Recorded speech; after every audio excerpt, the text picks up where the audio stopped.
Dah. Bismillahirrahmanirrahim. Assalamualaikum warahmatullahi wabarakatuh. Alhamdulillahirabbil alamin wassalatu wassalamu ala asyrafil anbiya'i wal mursalin sayyidina wa maulana Muhammadin wa ala alihi wa sahbihi ajma'in, amma ba'd. Rabbi shrah li sadri wa yassir li amri wahlul 'uqdatam min lisani yafqahu qawli. Alhamdulillah, hadirin rahimakumullah, para santri pesantren At-Taqwa, para mahasiswa At-Taqwa College, para guru, para ustadz, para wali santri, juga pendengar Radio Dakta Bekasi, Radio RDI Malang, dan jamaah Masjid Al-Ihsan Jakarta Permai Bekasi, juga jamaah beberapa masjid yang lain yang mudah-mudahan semua kita diberikan karunia Allah, ya, diberikan perlindungan. Alhamdulillah, kita tetap bisa melanjutkan ibadah kita di bulan Ramadan ini. Ini program sebetulnya ulangan atau revisi ya kali ini dari materi yang kemarin, materi topik ke-17 dari Kurma Langka, kuliah Ramadan jelang berbuka. Jadi kemarin saya ada kekeliruan ya, menyebut nomor ayat ya bunayya innaha intakum mithqala habatin, ya, itu al-ayah. Itu saya sebut bahwa ayatnya adalah ayat 14, seharusnya dari surat Luqman itu ayat 16. Jadi saya perlu mengulang, dan memang ada beberapa yang mau saya lengkapi dari materi yang kemarin, karena biasanya memang saya menyampaikan materi ini tanpa teks ya. Jadi apa yang ada di pikiran dan hati saya itu yang saya ingin keluarkan, ingin bagi bersama. Ya, insya Allah secara substansi tidak ada yang keliru pada materi, tapi kalau hadirin rahimakumullah ada yang kemarin menyimpan rekaman video topik ke-17 ya, bukan yang ini ya, bukan yang sekarang ini mau saya mulai. Mohon lebih baik lebih baik di delete aja, lebih baik di delete ya. Jadi ini yang insya Allah yang lebih tepat lah. Hadirin rahimakumullah, pertama sekali lagi kita ingat bahwa salah satu contoh tokoh yang mendidik anak ya dalam Al-Quran itu adalah Luqmanul Hakim ini. Ya, ada tentu kita bagaimana Nabi Nuh alaihissalam, ya kan, kemudian Nabi Ibrahim alaihissalam, kemudian juga Nabi Yakub, ya, banyak contoh-contoh bagaimana interaksi ya, proses pendidikan keluarga, terutama digambarkan tentang ayah gitu kan, peran ayah ini dalam mendidik anak. Nah sekarang kita perhatikan Luqman ini cukup menyeluruh ya, dari ayat 12 sampai ayat 19 ya. Kita sudah bahas surat Luqman ayat 12 sampai 13 ya, yaitu adab kepada Allah. Ya bunayya la tusyrik billah innasyirka la dzulmun adzim. Nah, itu ayat 13, surat 31 ayat 13. Nah, setelah Allah ya mengajarkan kepada kita semua melalui sosok Luqman Al-Hakim ini, ya, bagaimana Luqman menanamkan nilai tauhid, ya, adab yang tertinggi, adab pada Allah Subhanahu wa taala, ya. Anak dididik jangan sampai menyekutukan Allah. Karena menyekutukan Allah atau tindakan syirik ya, itu adalah kezaliman yang besar. Jadi saya ingin mengulang bahwa syirik ini zolim yang besar ya, penganiayaan yang besar. Kenapa? Karena orang yang musyrik itu sebetulnya telah merampas hak Allah. Dia merampas huququllah ya, hak-hak Allah. Ya, harusnya manusia itu hanya menyembah Allah saja. Ya, tapi manusia ini dia zolim gitu ya, karena dia menuhankan yang lain. Jadi dia punya loyalitas ya yang tidak sepatutnya ya, yang sangat terlarang. Maka dosa syirik ini dosa yang tidak diampuni. Nah, disinilah penting ya peran orang tua untuk menanamkan nilai-nilai tauhid ini ya ke dalam diri anak. Nah, setelah anak ini tertanam nilai tauhidnya, maka kemudian Luqman langsung ya di ayat ini gitu ya, mengajari anaknya, mendidik anaknya ya supaya beradab kepada orang tua. Ya, ayat 14-nya wa wasainal insana biwalidayhi hamalathu ummuhu wahnan ala wahnin wa fisaluhu fi amaini anishkurli wali walidayk ilayyal masir. Ya, lihat ini indah sekali ya, Allah mengingatkan ya, wahai ya, dan kami pesankan ya, wa wasainal insana ya, kepada insan, pada manusia ini, biwalidayhi ya, bahwasanya insan biwalidayhi supaya dia taat kepada orang tuanya, kedua orang tuanya itu. Ini maknanya ajaran Islam tentang ketaatan pada orang tua ini ajaran yang universal. Siapapun manusia gitu ya, sampai sekarang ini tetap ya memandang bahwa orang tua itu sosok yang harus dihormati. Ini bagian dari nilai-nilai universalnya ya, ajaran para nabi, ajaran kenabian ya dari dulu. Ya, jadi nanti kalau ada peradaban yang melanggar nilai universal ini ya, maka peradaban itu peradaban yang zalim. Ya. Nah, jadi kita baca ya, wa wasainal insana biwalidayhi hamalathu ummuhu wahnan ala wahnin. Ya, di mana ibunya itu kan telah mengandungnya dengan susah payah ya. Wa fisaluhu fi amaini ya, dan menyapihnya ya dalam 2 tahun ya. Anishkurli wali walidayk ya, hendaklah kalian ya manusia ini bersyukur kepadaku ya. Allah minta manusia ini kamu bersyukurlah pada Allah. Wali walidayk, coba betapa kedudukan orang tua itu dimuliakan oleh Allah di sini ya. Jadi wahai manusia, kamu itu bersyukur kepadaku dan juga bersyukurlah kamu kepada kedua orang tuamu. Ilayyal masir, kepadaku kamu akan kembali. Nah, lihat di sini kita bisa melihat ya, cara Al-Qur'an ya mengajarkan adab atau akhlak ini itu terus dikunci dengan akidah. Ya, seperti Rasulullah yang mengajarkan akhlak itu, man amana billahi wal yaumil akhir ya, falyukrim dhaifahu. Barang siapa yang beriman kepada Allah dan hari akhir, hendaklah memuliakan tamunya. Ya, man amana billahi wal yaumil akhir falyukrim jarahu.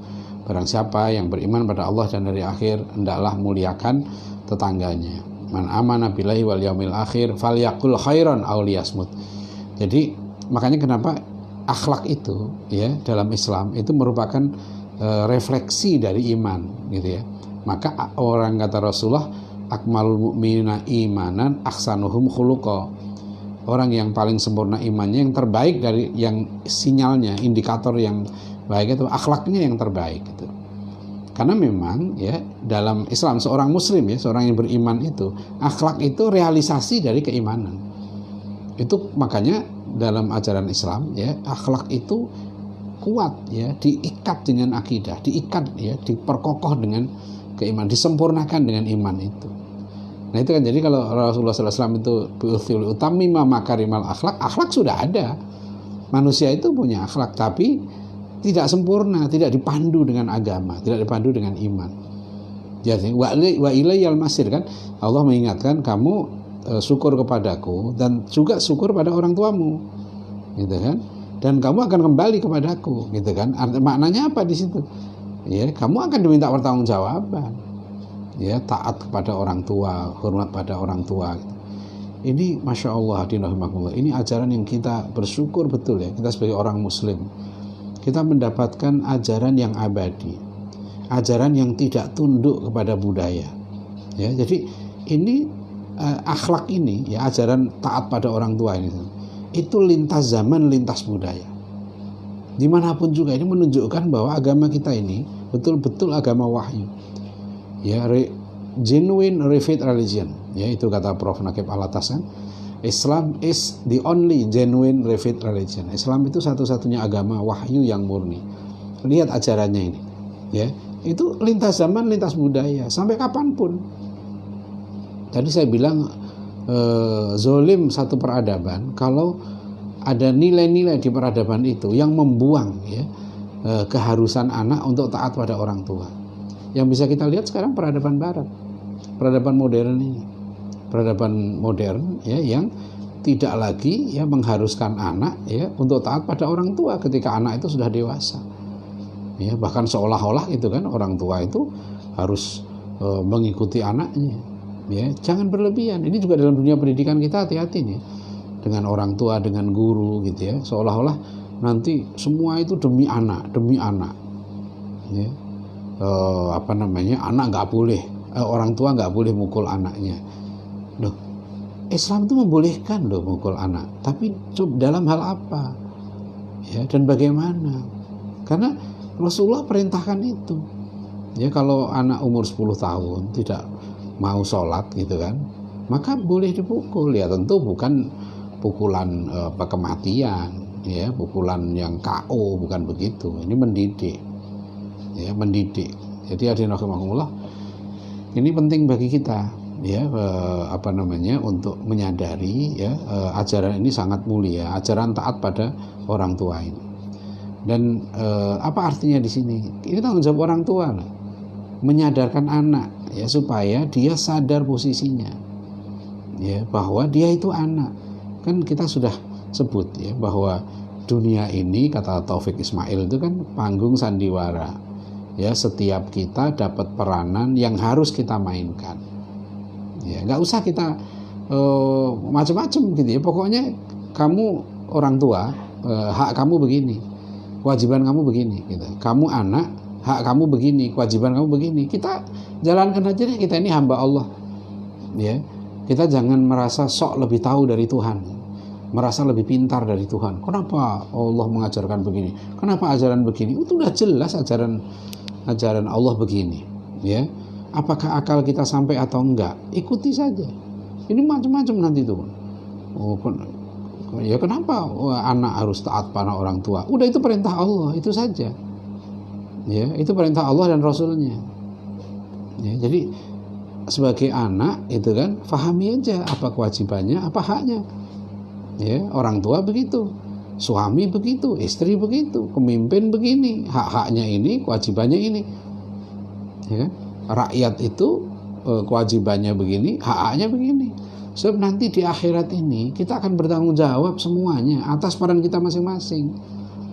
Jadi peran ini gak usah kita persoalkan. Ada yang bahkan oleh Allah disuruh berperan di dunia ini sebagai orang cacat, orang buta, ya, orang idiot, orang yang lumpuh. Ya, saya punya sahabat yang sangat soleh, sangat baik gitu ya. Dulu kuliah di kedokteran hewan juga. Tapi diuji oleh Allah, salah satu anaknya itu sejak kecil, beberapa bulan itu sudah lumpuh. Sampai umur berapa tahun ya, mungkin 15-an tahun. Itu lumpuh. Bukan hanya lumpuh, nggak bisa apa-apa. Ya, kecuali hanya makan, komunikasi nggak bisa. Ya. Jadi, tapi sahabat saya ini Masya Allah diuji oleh Allah. Dengan begitu, akhirnya dia apa? Gara-gara anaknya seperti itu, dia tuh belajar kemana-mana. Ya, kebetulan dia juga dulu kuliah dengan saya di Fakultas Kedokteran Hewan di IPB. Dia belajar banyak hal tentang pengobatan itu. Tapi anak itu ya berperannya seperti itu. Ya, itu kan anak seperti ini, Masya Allah, di akhirat nggak ada tanggung jawab apa-apa. Jalan tol masuk surga kan diuji oleh Allah begitu. Ya kan? Pak Jokowi itu diuji sebagai presiden.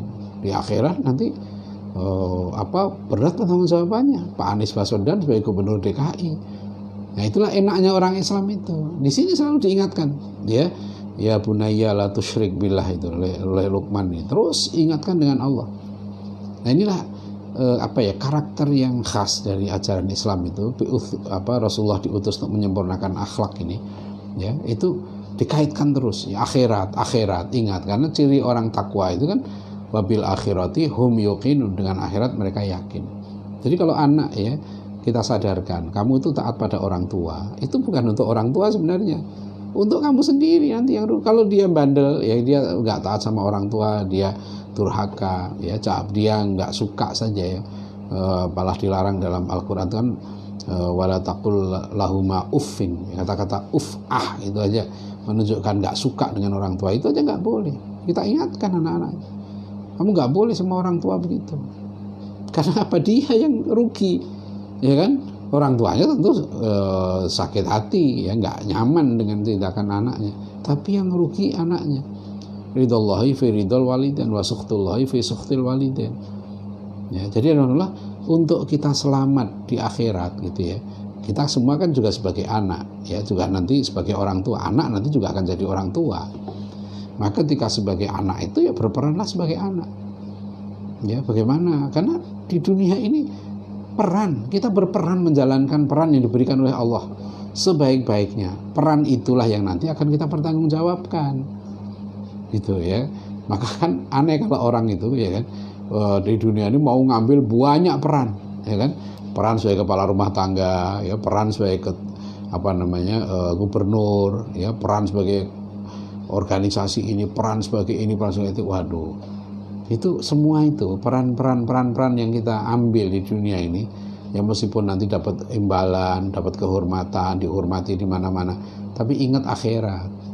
Ya, ingat akhirat itu penting untuk kita ingatkan. Jadi cara mengajarkan adab dan atau akhlakul karimah kepada anak ini, ya, menanamkan nilai-nilai adab ini, terus kaitkan dengan iman, ya, sadarkan gitu.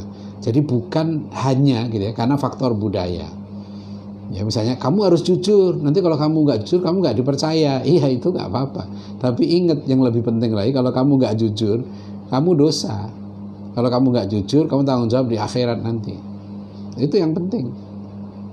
Ya, nah ini ayat berapa nih? Tadi ayat 14 ya. Ya betul ya. Sekarang ayat 15-nya wa ilaikal wa in jahadaka, ya, ala an tusyrika bi ma laisa laka bi ilmun fala tuti'huma wa sahibhuma fid dunya ma'rufa wattabi sabila man anaba ilayya thumma ilayya marji'ukum fa unabbi'ukum bima kuntum ta'malun. Ya, ini indah sekali. Jadi Islam itu, ayat ini menunjukkan bahwa Islam itu agama yang sejak awal, ya, menanamkan kesadaran untuk hidup dalam pluralitas, hidup dalam keragaman. Bahkan di tengah keluarga sekalipun, jika ada yang berbeda agama, terutama orang tuanya gitu ya, tetap itu orang tuanya.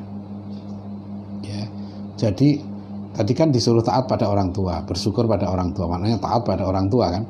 Kemudian Allah peringatkan, tapi jika kedua orang tua kamu, ya, nyuruh kamu, ya, berbuat sesuatu untuk menyekutukan Allah, bahkan di situ memerintahkan kamu, memaksa kamu untuk musyrik pada Allah, untuk menyekutukan Allah, untuk menyepelekan Allah, ya, maka apa itu? Fala tuti'huma, jangan kamu ikuti mereka.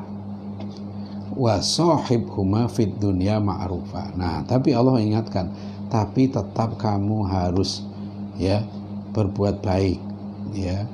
Kelakuanmu pada orang tua harus tetap baik meskipun kamu tidak mau menjalankan. Nah, ini kan apa sih perwujudan perilakunya? Kan anak itu tetap harus berlaku sopan, ya, kepada orang tuanya. Meskipun kalau memang dia tidak bisa, ya sampaikan dengan kata-kata yang baik. Jangan bentak-bentak, ya. Lihat Nabiullah Ibrahim alaihissalam, betapa tajam kata-kata beliau itu pada ayahnya. Ya, wa idh qala Ibrahimu li abihi azara atattakhidhu asnaman alihah inni araka wa qaumaka fi dhalalim mubin. Itu Nabi Ibrahim itu bertanya, ya, bukan maki-maki ayahnya kan. Ya, wahai ayah, mengapa, ya, engkau ambil berhala-berhala ini sebagai sesembahan, ya, sebagai Tuhan-Tuhan. Inni araka wa qaumaka fi dhalalim mubin. Kalau bahasa kita paling gini, mohon maaf ya ayah, ya, menurut pendapat saya kok ayah ini sesat, juga kaum ayah ini, gitu loh, ya kan. Tapi dengan itu pun sudah Nabi Ibrahim akhirnya ya nggak didengar kan dengan kata-kata halus begitu. Ya itulah kita, tugas kita ini menyampaikan dakwah, termasuk dengan anak-anak ini, sampaikan bahwa kamu kalau disuruh, ya, orang tua kamu, ya, untuk musyrik, untuk durhaka pada Allah, jangan mau, tapi tetap bergaulah mereka dengan cara yang baik. Wa sahibhuma fid dunya ma'rufa wattabi sabila man anaba ilayya, tapi ikutilah orang-orang yang kembali kepadaku, ya, orang-orang soleh, orang-orang yang ikhlas, orang-orang yang zuhud, orang-orang yang tawadhu, ya, yang taat pada Allah. Ikuti mereka, jangan ikuti orang tuamu di situ. Nah, ini, ya, Allah perintahkan di situ. Dan kalau orang tuamu, ya, menyuruh kamu untuk durhaka pada Allah, ya jangan ikuti. Nah, itulah dalam kaidah usul fikih ya, dikatakan la ta'ata li maksiatil khaliq, ya. Tidak ada ketaatan walaupun pada orang tua, pada guru, pada siapapun gitu ya, untuk maksiat kepada al-khaliq, kepada Allah Subhanahu wa taala. Itu enggak ada, itu konsepnya begitu. Islam itu jelas. Ya, kita disuruh taat pada pada ulil amri gitu kan. Tapi harus taat pada Allah dan Rasulnya. Itu standarnya. Ya, nggak boleh kita taat pada siapapun. Nah, tapi kan kita dipaksa. Ya kalau begitu istighfar. Ya, itu ada guru-guru ada yang nanya, terus gimana Ustadz kalau misalnya saya guru sejarah itu kan harus ngajarkan materi asal usul manusia Indonesia itu dari kera, ya kan, dari hominid sebangsa kera. Nah, kalau nggak diajarkan nanti anak-anak nggak bisa jawab ujian katanya gitu. Ada wakil kepala madrasah itu pernah ikut satu acara gitu, dia cerita, ini perempuan dia cerita bahwa dia pernah ngajarkan teori asal usul manusia dari Al-Quran gitu, nggak pakai teori evolusi itu dimarahi sama kepala sekolahnya. Terus gimana kalau saya bilang ya marahilah kepala sekolah itu, berani nanggung dosa di akhirat nanti. Ya Allah sudah menjelaskan inni ja'ilun fil ardi khalifah. Ya, aku ciptakan manusia ini sebagai khalifatullah fil ard. Ya, tujuannya untuk ibadah kepadaku, wa ma khalaqtul jinna wal insa illa liya'budun. Dibuat teori manusia yang lain.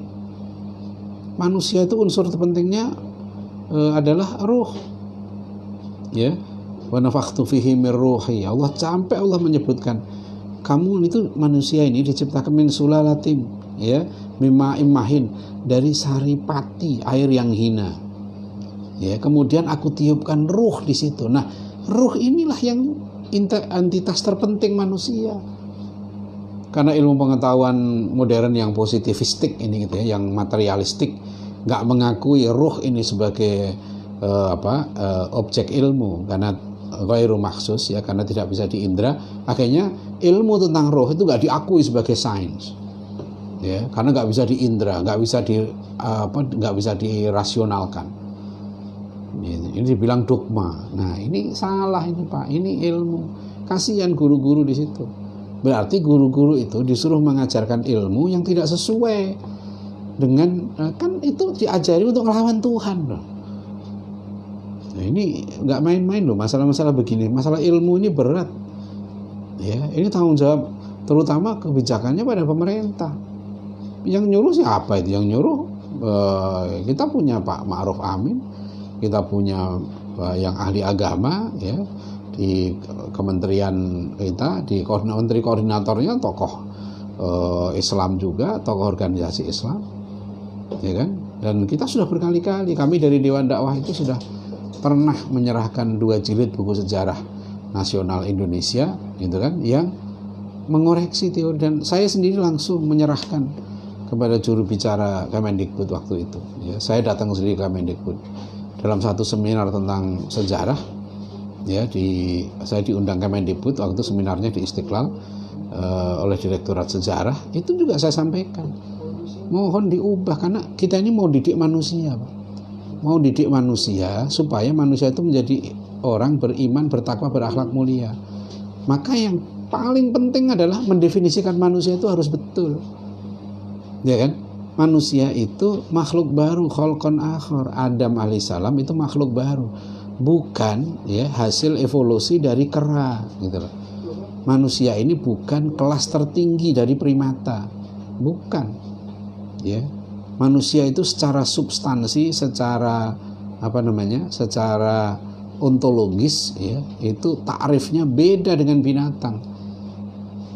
Karena kita ada ruh Allah, wa nafakhtu fihi mir ruhi, dan kita pernah membuat, ya, perjanjian azali, ya, di alam arwah dulu, alastu bi rabbikum qalu bala syahidna. Kita pernah bersaksi ketika kita ditanya oleh Allah, apakah aku ini Tuhanmu? Qalu bala syahidna. Kita semua menjawab, ya Allah, benar ya Allah, engkau Tuhan kami.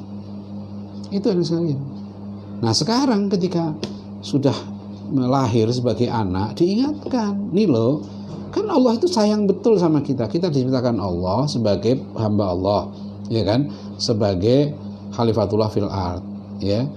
Tujuannya untuk ibadah, ya. Tujuannya kalau orang itu ibadah, dia akan bahagia hidupnya, itu dijamin oleh Allah.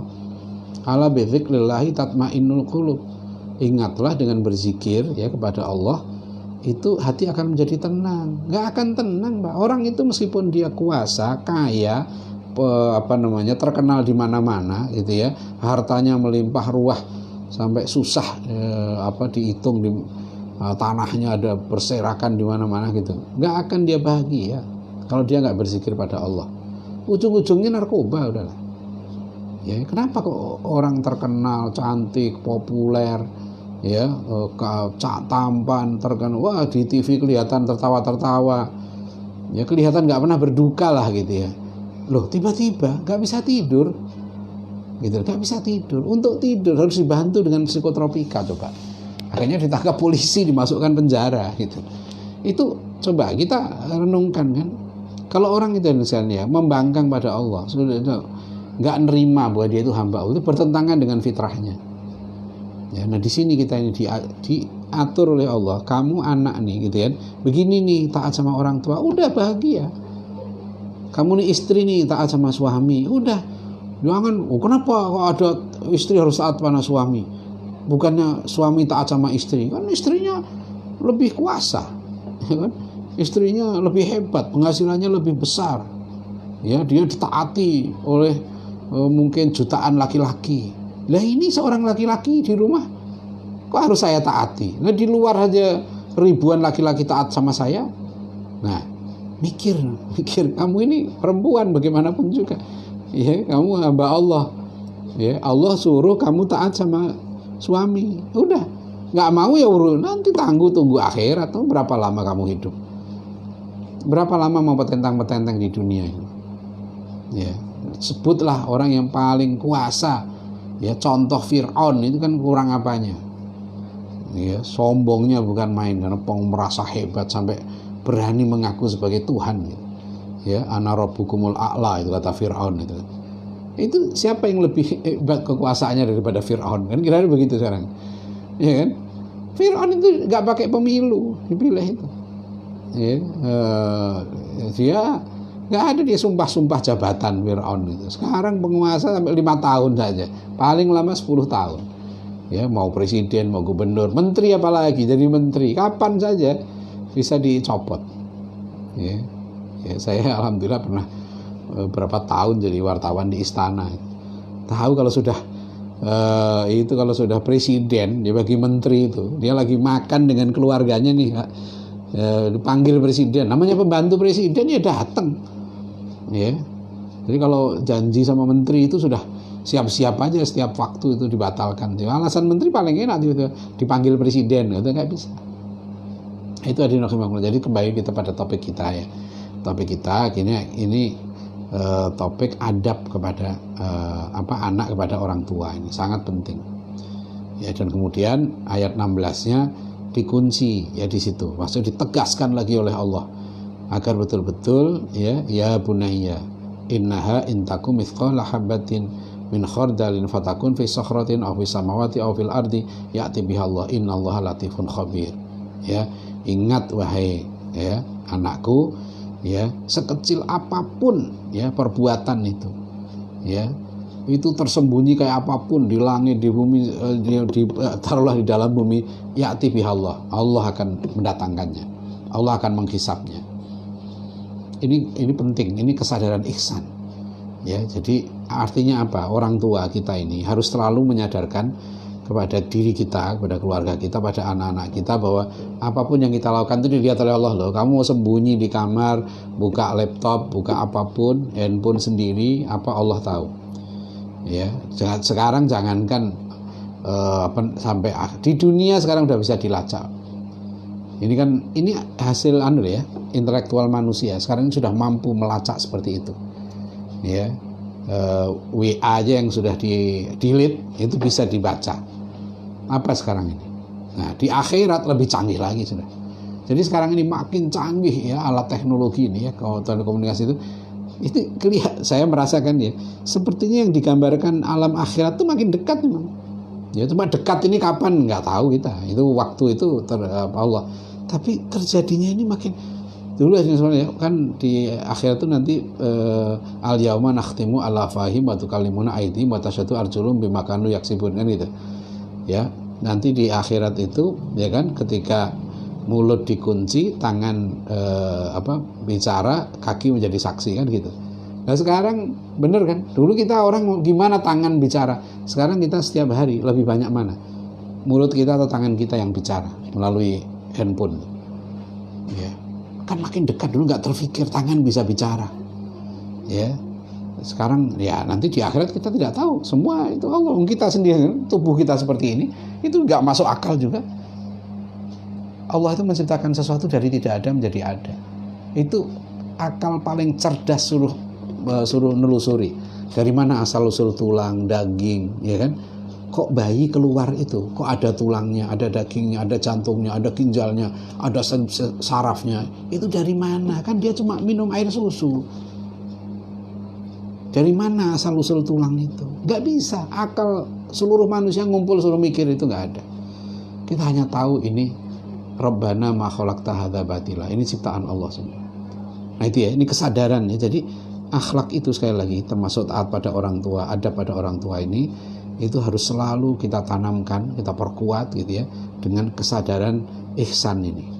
Kesadaran bahwa Allah melihat apapun yang kita lakukan. Ya, innallaha latifun khabir. Ya. Allah itu maha lembut dan maha mengetahui, maha melihat. Hadirin rahimakumullah, ya demikianlah, mudah-mudahan bermanfaat ya. Ini ajaran Islam, ajaran yang sangat mulia, Pak. Karena ajaran ini tetap ya sesuai dengan fitrah manusia, di mana anak itu tetap harus taat kepada orang tuanya, sampai dikaitkan langsung ya dengan ketaatan pada Allah, dan taatlah kamu pada kedua orang tuamu. Nah, itu ajaran yang sangat mulia, kita syukuri ya. Demikian, mudah-mudahan bermanfaat. Billahi taufiq wal hidayah. Assalamualaikum warahmatullahi wabarakatuh.